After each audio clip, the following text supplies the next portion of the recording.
কেউ নাই।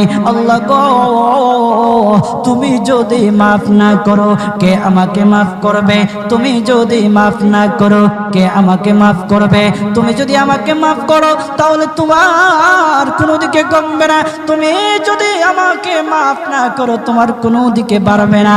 আল্লাহ গো, তুমি আমাকে মাফ করে দাও। সারাটা জীবন অন্যায় কাজ করেছি, সারাটা জীবন নাফরমানি করেছি, আমার কাছে কালেমার দাওয়াত কম আসে নাই, আমার কাছে কালেমার দাওয়াত কম আসে নাই, আমাকে লোকেরা কম বোঝায় নাই। ওগো আল্লাহ, তুমি আমাকে মাফ করে দাও।